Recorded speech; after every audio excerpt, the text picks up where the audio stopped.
Hi, my name is Alyssa Holland. Thanks for tuning into my blog. If you follow my blog at all, you know that I blog about personal growth.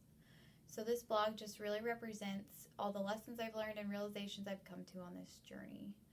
So my most recent challenge has been learning to overcome perfectionism. So the best way that I can illustrate this is by using an example. So recently I finished one of my terms for my MBA program, and so the required class I was taking was accounting, and I ended up getting a B in the class. That was really hard for me to accept, so I contemplated taking it over again. I think that it was mostly difficult for me to accept because it was the class that I spent the most time on and the class that I worked really, really hard for.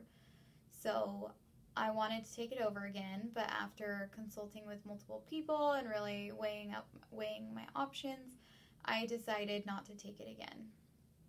So, in going through this process, I kind of kept these specific things in mind. So, one of them is to keep the big picture in mind. So, making sure that you don't lose sight of your end goals and things you want to accomplish and how you're going to get there. You have to decide whether or not perfectionism is worth compromising those goals.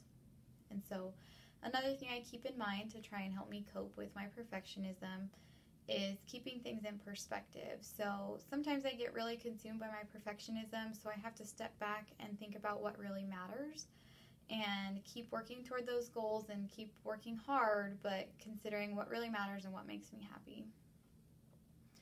Another thing that I keep in mind when trying to work through my perfectionism is making sure that I don't let it take over all of my time.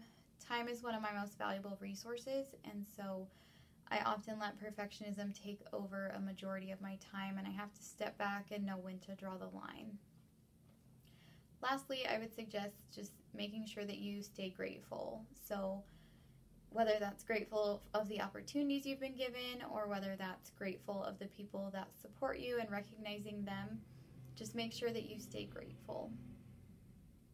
So I guess concluding, I would just say perfectionism is really good and it's driven me to do a lot academically and professionally, and I've had a lot of success, but sometimes it can really hinder my productivity and my happiness in life and really just generally my self-care and my relationships. And so being able to keep that in balance and making sure that I don't let it get out of control has really helped me to learn to recognize that and work through that. Thanks for listening.